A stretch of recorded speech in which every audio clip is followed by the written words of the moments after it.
All right, and welcome back after that very exciting and a little bit twisty-turvy kind of game of League of Legends that we had. I am your friendly neighborhood shoutcaster Shargan, and once again, I am joined by the one and only Theracles.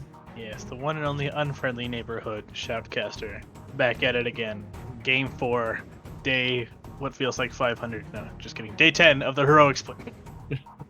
Day 10 of the heroic split. I know, it feels like forever. And just the fact that we're coming off of a hiatus makes it feel even longer that we've been going. But today, we're going to be closing it off with a TAS Team Asorth versus Team Sword game, which I'm hoping to be really, really awesome. Yeah, I mean, the one thing that you can expect from these two teams is to not expect anything, because they have no playbook, at least nothing that I can read. It just seems like sketch marks and what if on repeat, and then I just go down a rabbit hole. I think that is what happens every game. Pretty much. And you just end up in a really, really weird part of YouTube, and you're like, how did I get here? What is going on? I don't understand. I do want to point out we do have a very last-minute substitute on the side of Team Asorth. Shadows21 is covering, and they will be filling in the mid lane. So this is going to be kind of interesting to see how they stack up against SWO Jovi. And so let's just kind of look right here. We've already got the mid pick coming out as Diana, most likely, or maybe Diana Jungle, because we've seen that. Two junglers both picked. Yeah, just to clarify that, Voltox is actually subbing in for Shadows. So we'll be seeing Voltox. Oh, okay. Yeah. Sorry, I didn't realize the graphic hadn't been changed. I thought that was the one that we had. So Voltox is filling in for Shadows. Yeah. Gotcha. Cool. Yeah. Either way, that's going to be a really exciting matchup in the mid lane against Jovi. So we'll see how that plays out. I am expecting the Kentucky Gent to do a pretty good job against Gua and Anbo.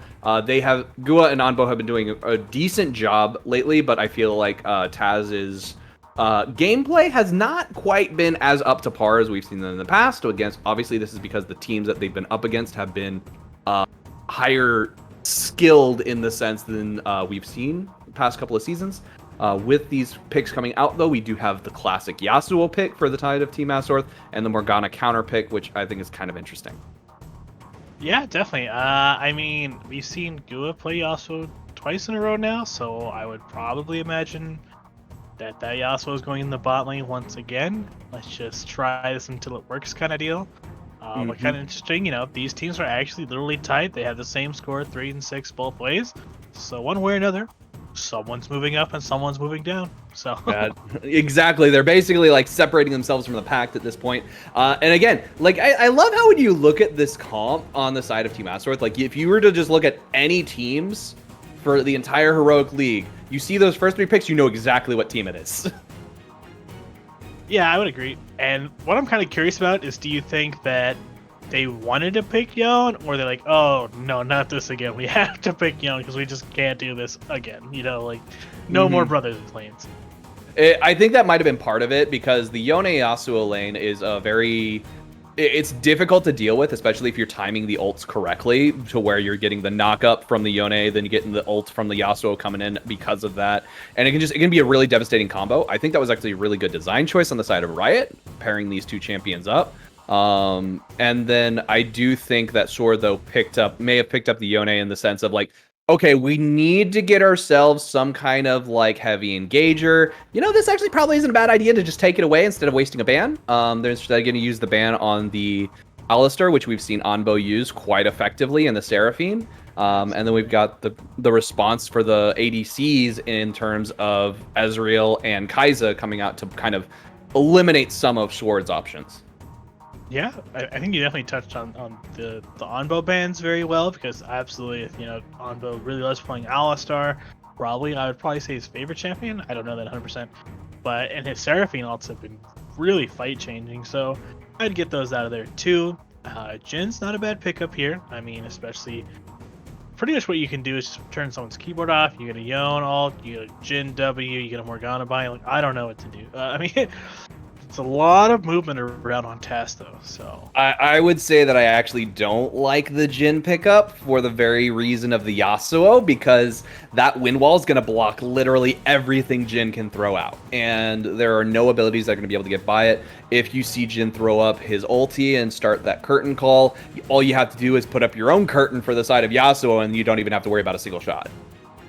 Or I think that's better for like a retreat. I don't know if that's necessarily going to be a huge game changer, but like what would be a better AD carry pick in your head then? In my head, probably the better pick would have been the Ezreal, because you have the ability to bounce around that wind wall. But in terms of what was left over, personally, I would have liked to have seen something along the lines of a Jinx, just because of the amount of split push that you have there, and the getting excited will give you that extra burst of movement speed to kind of change your position up and get to where you need to be. I do like the pickup of the Wukong, despite you see it? 100% pick ban today. Like, It's 100% pick ban, and I think there's a reason for it. And I feel like TAS, you should have known that it was coming. So, yeah. Well, hopefully, because we have a Jarvan and a Xin Zhao on the side of Team Asorth, that we might actually be able to see Wukong get taken down, just because you have enough ways to lock him down. Sure. All right. I don't really know who you want to predict to win, but I'm more interested in your prediction of who is the support on TAS. The support on TAS is gonna be Sylas. Sylas. My expectation would be in this kind of a lane, I would want either Sylas, or put Lucian in the bot lane. Although, thinking about it, I remember 2 seasons ago J4 was a support, so I'm still sticking with Sylas, but I'm thinking it may be Sylas or J4. I'm betting J4. All right, so with that, I think we're ready to hop on the riff, take a look at what happened, and let's see who wins. And it's a J4 support. There we go. That's actually that's a good job of flex picking on the side of TAS. I like that. I like it a lot. So this J4 bot lane is going to be really interesting because you have 2 ranged versus 2 melee. This is going to be a bit of a hell. Yeah, pretty much like if you can kite it out, then Sword should have a fantastic position. But if they're not careful with respecting their spell shields, then if TAS can get on their line, then it's going to be really rough. Also super interesting, Lucian's not going mid, it's going top.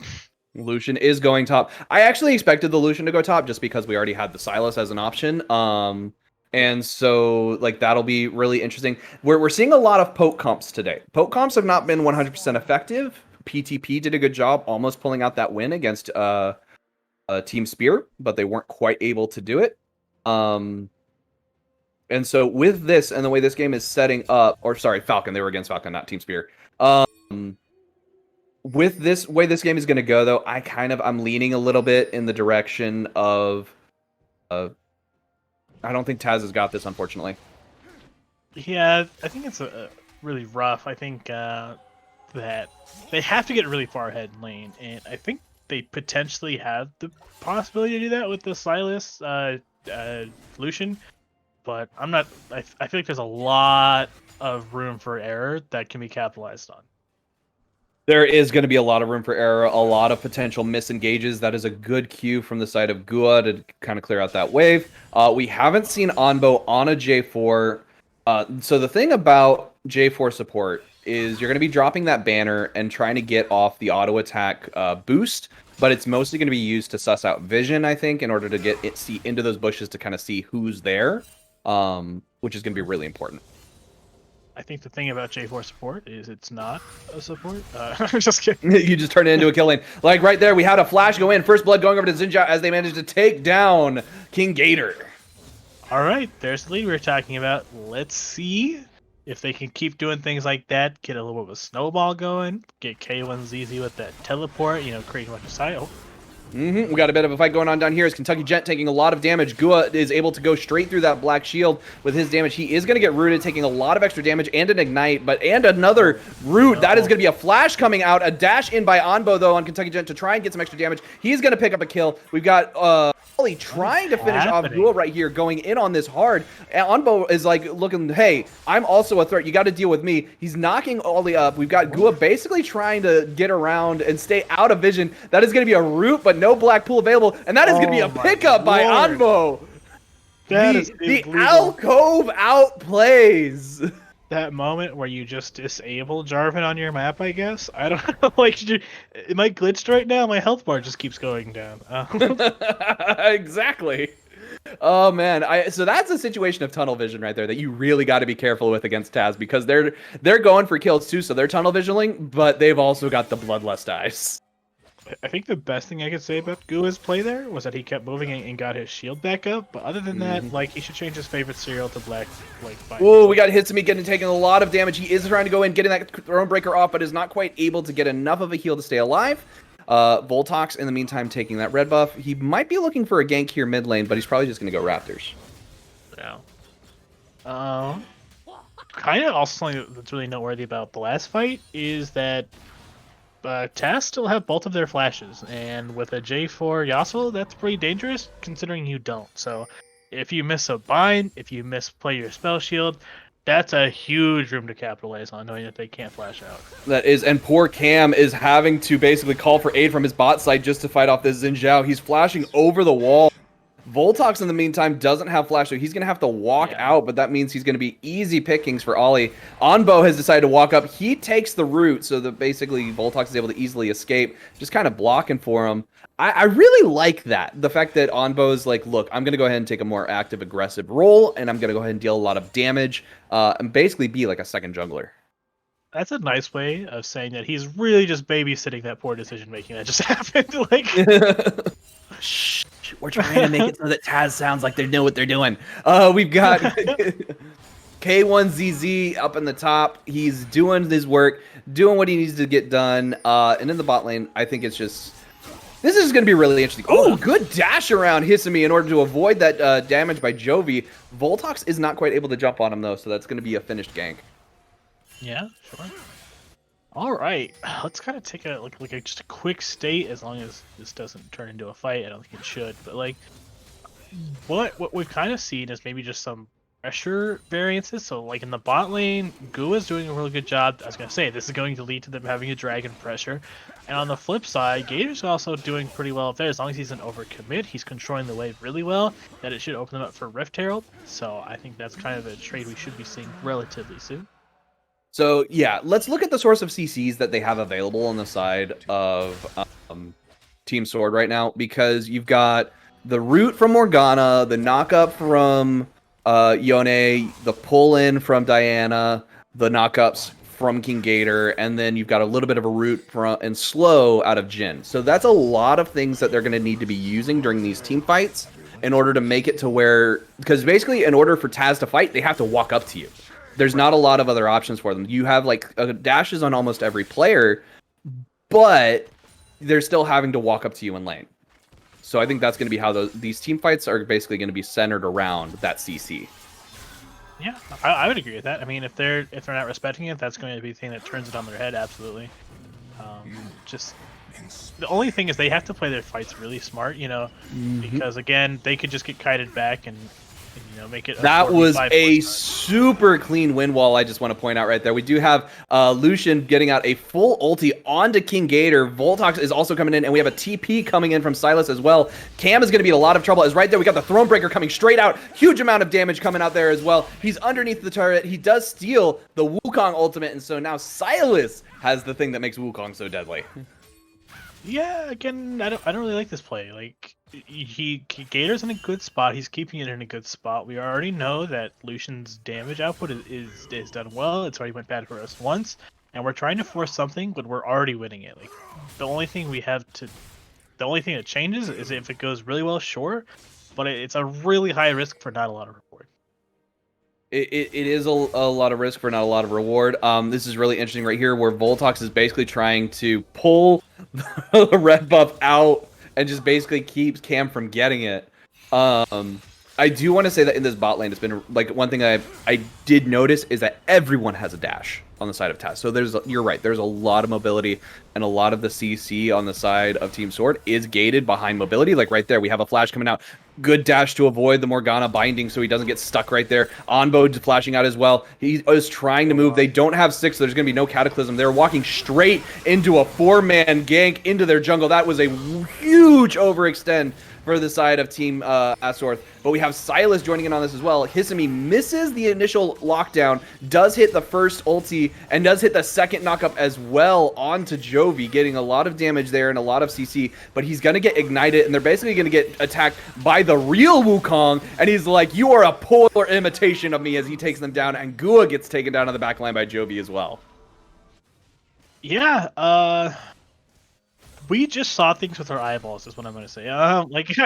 Like So Gua just, I don't know, right-clicked and then AFK. Maybe he had to pick up his drink. He dropped it on the floor. His cat, was on his keyboard. I'm not sure, but he could have queued the minions behind him, built up the wind, the tornado, thrown that, stopped him. But instead, we just followed them, and then by the time he realizes, oh, I'm at wolves, and went, oh, nobody else is on the mini map, and realized he did it became a 4v2. And then Gua, I think that their plan was just to hey, let's just dispatch him, and then. Look at the cooldown on that freaking ulti. Wukong used it in the last fight too, in addition to Silas, and he's already got it back. Come on. That is some monkey business if I ever saw it. Or at least I think he did. He may not have. I might be blind. Yeah. There was a lot going on in that fight. Sure. Yeah, I don't know. I think we're any kind of definitive, hey, that was really well. It's going to be immediately countered by, whatever the next person does in the next 20 minutes. And I feel like that's the way the games have all been today. Where you're like, okay, that should. Oh, just kidding. And now we're like, who's winning? You're like, I don't know. It could really, it could go either way. It could. It's like the oops all marshmallows kind of situation where you're looking for something exciting and you're like, oh no, I didn't mean that exciting. Whoops. That was a good Thronebreaker thrown about by Hisami, but he doesn't actually hit Jovi. It hits the minion instead, which is a little unfortunate. I do like the proactivity that Voltox has been showing, constantly ganking these lanes. He's basically been a second, a third, or a fourth laner at this point. Look at that damage through the Black Shield because of the fact that that's all AD. The Wind Wall is not quite aimed to block the Jhin damage, but it does manage to keep...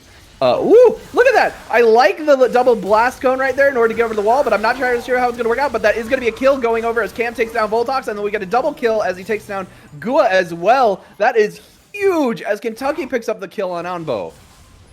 Yeah, literally just some Men in Black sunglasses here right now. He just pops over the wall, and he's like, oh, I messed up. And they try really hard, and they get really close getting onto Cam, but then, yeah, that red burst is just nuts between them all. It wasn't close. Honestly, I feel like that could have gone very, very, very poorly for Team Sword if they had played that just a little bit differently, or if TAS had actually walked up towards Silas and allowed Hisami to engage onto the fight as well, because they got all of the members of Team Sword very low during that fight. It was a situation where they had the damage that was much greater on their side than it was on the side of TAS. Sure, yeah. They for sure had a moment they're like, wait, did we win this? And they're like, okay, yeah, we win this. Okay, good. Yeah. It was totally calculated. Yeah, absolutely. If they get an interview, that's absolutely what they would say right there. It's like, that was planned. That was exactly what we meant to do. We had no other thought process on that. Yeah.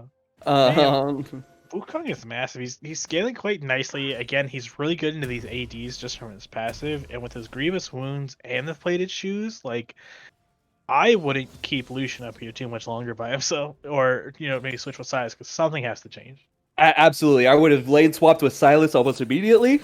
As soon as I saw that Wukong was coming in, I'd be like, okay, whatever lane Wukong is in, Lucian's got to go to the other lane, just because of the fact that you do want to avoid the Wukong passive. And I'm gonna keep saying it over and over and over. I do not like Wukong because he's got so much CC and so much damage that just makes him a devastating solo laner.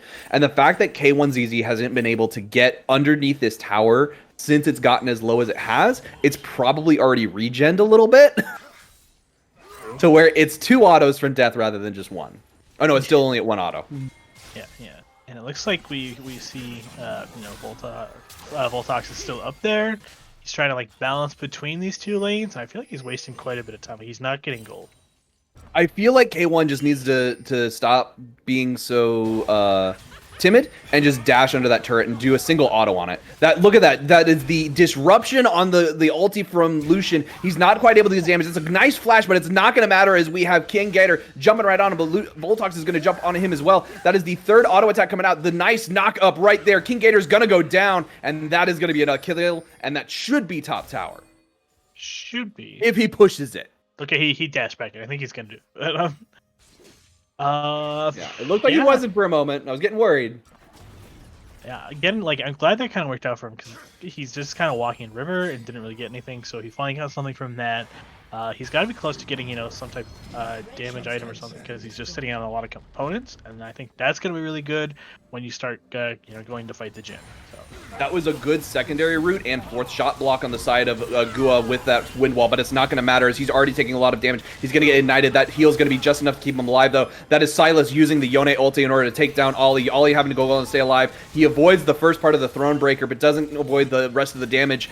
We've got K1ZZ dashing in, real Yone ulting in, but it's not going to really matter as he's going to go in and go back farther because he has the ability to do that. He's got a Spirit Form right there. We got a huge amount of damage. Gua getting a nice bit of a Yasuo ulti as well. This is just an absolutely ridiculous thing. K1ZZ trying to get off some extra damage, but he just does not quite have it yet, and that is going to be a wind fight for Team Sword. They are going to keep chasing this down. Right now, basically, Lucian is just trying to do what he can, but it's not going to matter. Yeah, and I don't know. In the meantime, though, that's 2 towers in the top lane. Just FYI. Yeah, just a casual day in the life of Xin Zhao, just destroy those, just went to work, just real bulldoze, dude. And I don't know a lot about Silas and how cooldowns, mechanics, or anything like that, but it seemed like he just didn't use the Yone ult in that fight.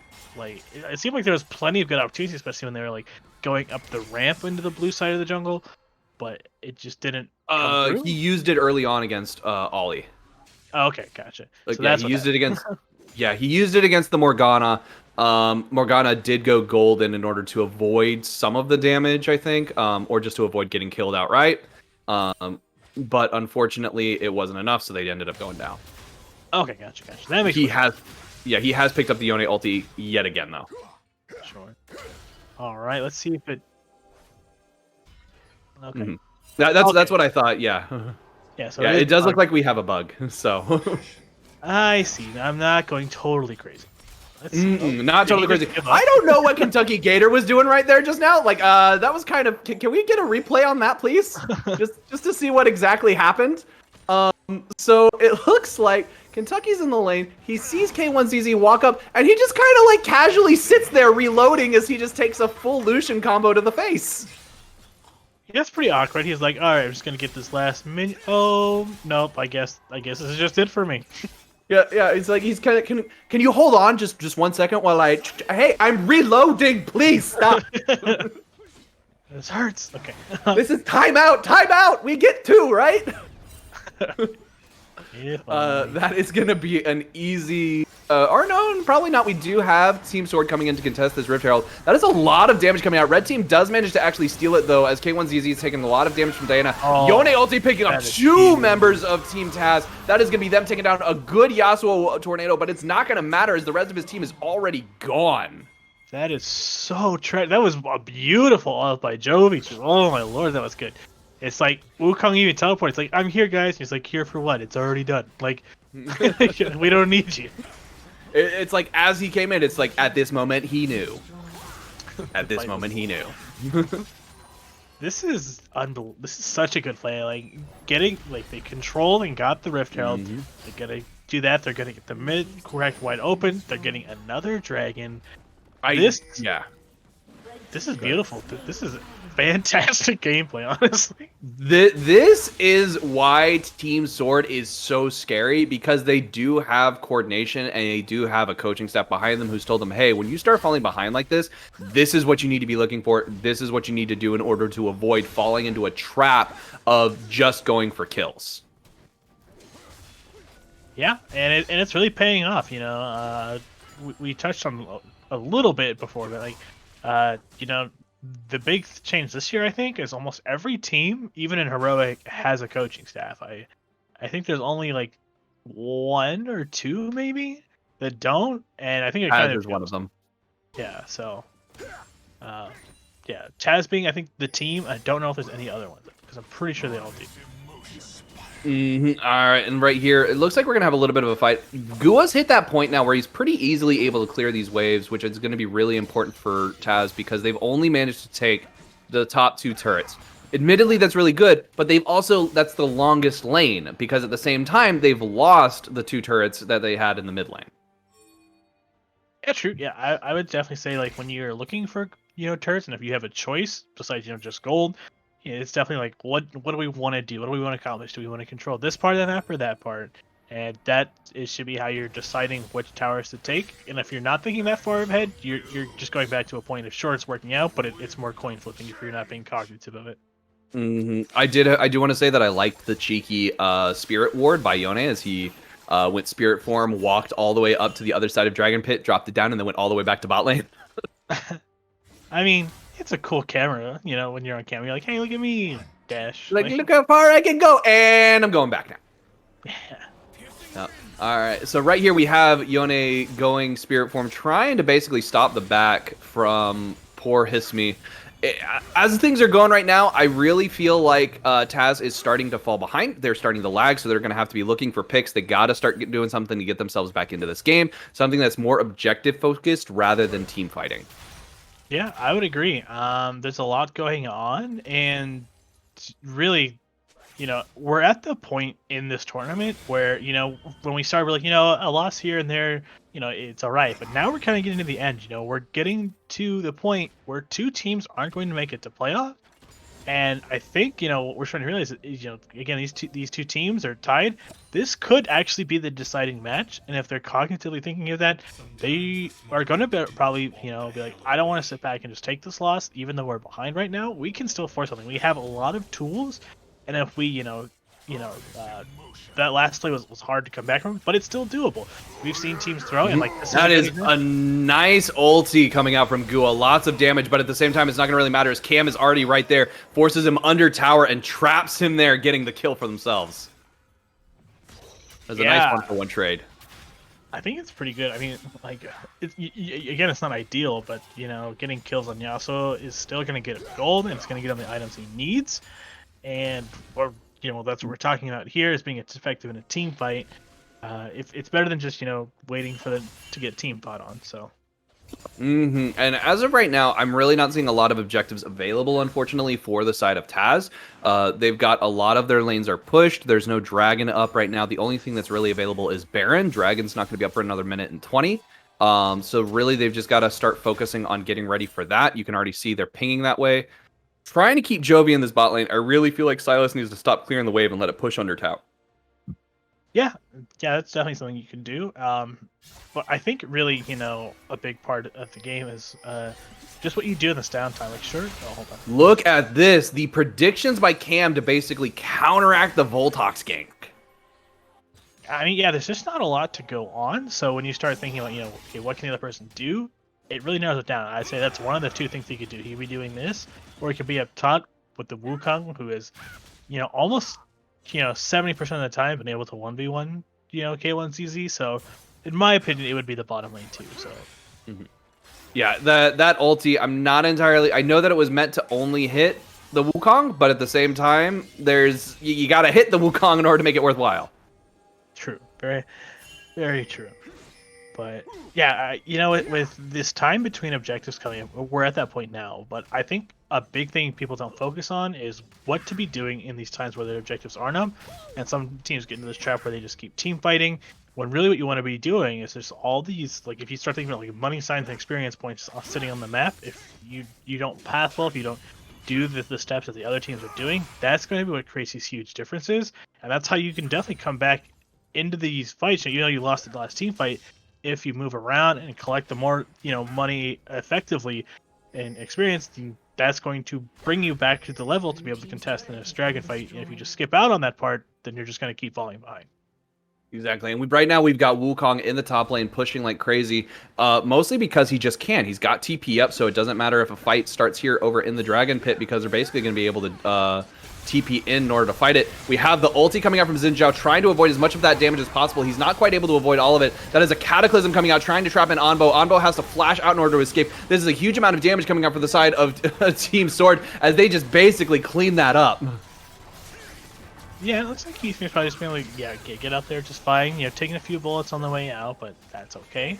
Picking up their third dragon now, you know, Baron's still up. They have, you know, only one person to contest. They could definitely move into that fairly well. And then, you know, I don't know if they'll need it, but they can also be put on point for Soul. If that's the route they want to take, it'll be very useful, especially when you come up to start sieging that nice shield. is going to come in handy as well. So. Yeah, no, this is going to be an easy Baron decision for Team Sword. They've already basically eliminated the rest of Team TAS. They'll be able to burst this Baron down before they ever have a chance to even respond. So that's going to be an easy reset for them. Or they could rotate mid and try and go for this Silas, which it does look like Jovi is doing, trying to get a pick off, or just at least push this wave off of the tower. Sure. Yeah. I would definitely probably send someone, to split push bot. Just maybe the Diana. She seems fairly strong that she could duel someone, and as long as you keep a vision, you could definitely make a play that way. And that's definitely, just going to be able to put you on track in more of a better position to take soul point. So that's what I would imagine they would do next. Yeah, no, it's the shock tactics that TAS has been using are not working out in their favor this game. King Gator is just so tanky. Look at that. Look how much health he has in comparison to Gua and how much damage he's doing. It's basically the same. It's not going to matter. There's literally nothing Gua could have done in that fight.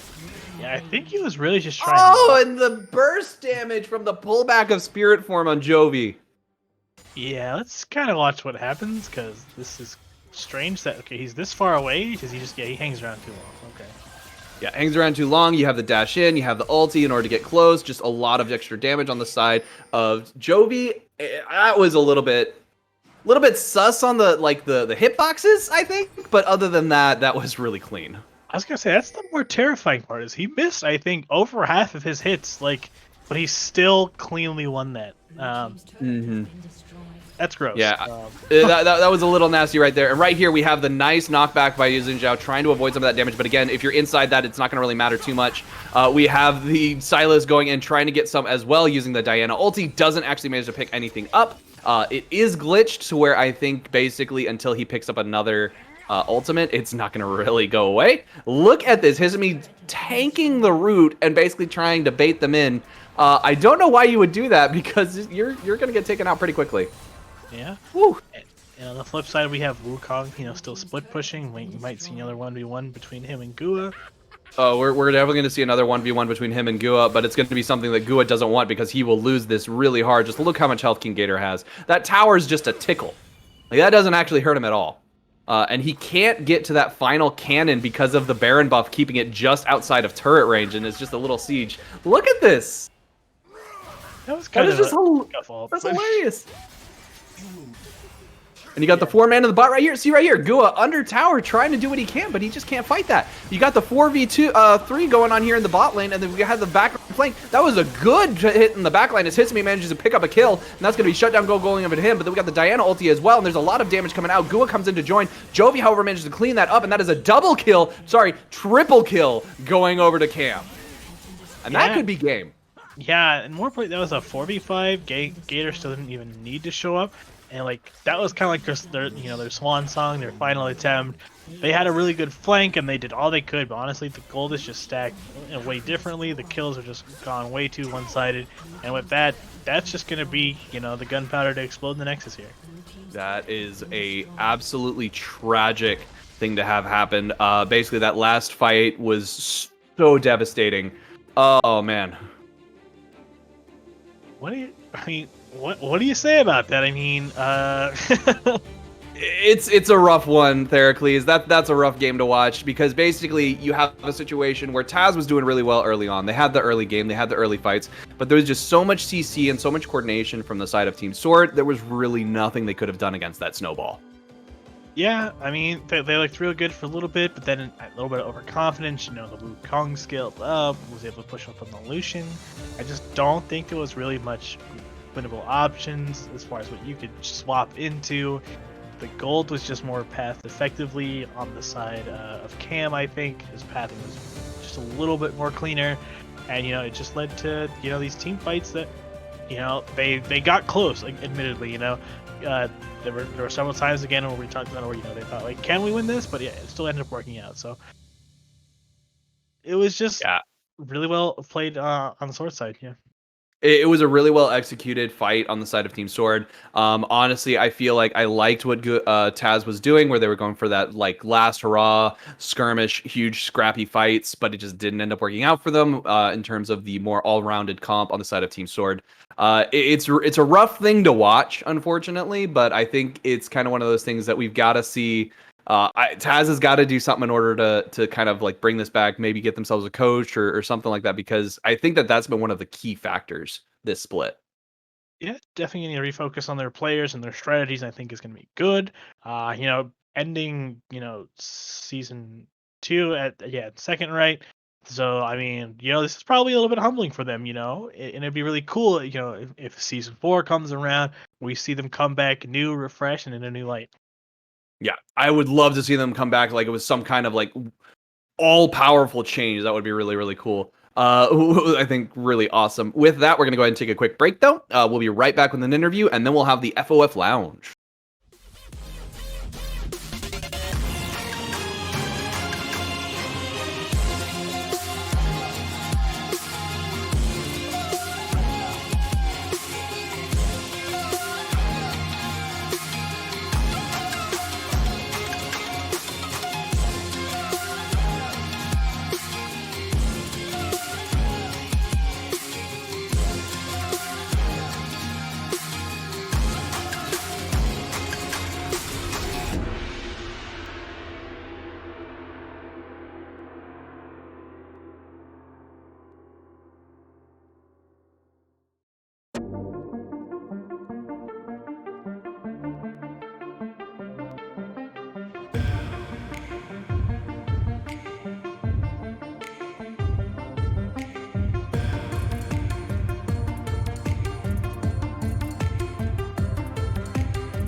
Hello, folks. Chris Edgeworth here for the final interview of the day. I am joined by the victorious Jovi from Team Sword. How you feeling? I'm feeling great, man. I just, feeling amazing after that win. Yeah, it was a bit of a clapping out there in the mid lane. Talk to me about, before we talk about the game though, about the approach to this game. It was a battle of the wombo combos, it seems, a little bit. You know, they had the Silas to steal a bit of your wombo combo out, but you guys put together the Diana, Yone, Wukong frontline bounce house. What was your thoughts on putting this draft together? Honestly, our thoughts on this draft was, just play comfort picks and, play what we're very good at, which is, wombo combo synergy and diving. And, we just saw the Yone open and we just decided to take it. And the Diana, of course, was also open.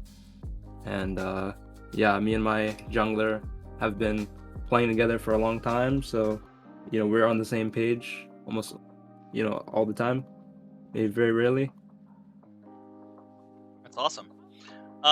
This happened to be a pretty bloody. I mean, not super bloody in terms of number of kills, but it got pretty bloody at times. There was no fights where many people were walking away unscathed. You ended up with a 23 KDA, 11 kills, 12 assists, no deaths, so deathless. You got a bunch of inters on your team though. How did it feel playing the Yone with this this kind of matchup, and just how the game played out for you folks? Honestly, Yone is probably one of my most comfort pick champions, besides my LeBlanc. The matchup mid lane was super volatile, and I've played both sides, and I mean, if I win, against Silas, or even if I get slightly ahead, like I just pretty much perma win. And with our team comp, like we were going for like a wombo combo, and it just ended up working out really, really well in our favor. And like in scrims and flex games, like we've been practicing this composition for a long time, so we just knew exactly what to do right off the bat. One thing that just popped into my head that I wanted to ask you about, because I mean, we were like absolutely losing our mind on broadcast, but like when they like started invading your bot side and just like turbo dive them, like what was going through your heads when you're watching these madmen just like go super turbo deep to try and kill Cam? Honestly, I saw them go super deep for our jungler and our bot lane. I just thought to myself, like they're inting. They're literally fucking inting right now. Like we have to just kill these guys. Like these guys don't get away with this, right? And we ended up punishing them and shitting on them. So Dude, you just call the cops, dude. Some illegal gameplay is happening in my lane. Gotta yeah, get it these was guys literally out. so illegal, dude. There's no shot they were gonna get away with that. It was one of those things where I was just like, oh man, this is like the most classic Yasuo play. Like I'm just gonna keep going. I won't stop. So it was a very good, well played game from your team. Sword is now on the ascendant. You were able to claw a game away from your tied opponent here with TAS. You now put a game between you two. How does it feel for this team looking forward to the playoffs? What do you feel about your trajectory there? Honestly, I'm very confident. My team has been playing very, very well. It's almost like we're a totally different team than we were before. And I mean, with the new squad that we have, with the addition of me and Cameron, we're definitely going to make a statement for the other teams that we're not a team to be messed with, sure. And, just for the other teams to watch out for that. Well, I think many of the other teams that are in the standings are going to have to stand and take notice of what's going on with Team Sword now as we get closer to the playoffs. Jovi, I want to thank you so much for joining us for an interview. Do you have any final words before we step away to the lounge? Honestly, for the answers and the power rankings or anything like that, we're Team Spear's kryptonite, and I think we will always be their kryptonite, and we're just a better team, so I think we would just always shit on Team Spear no matter what. There you go, Sword over Spear confirmed. There it is, folks. Battle of the Spear, or the Shield sister teams, always is going to go to Sword, so make sure you keep that in mind next time the casino opens, when you got to place your bets. Jovi, thank you so much again for the interview. We will be right back, though. Don't go anywhere, folks. We have our FOF Lounge coming up next.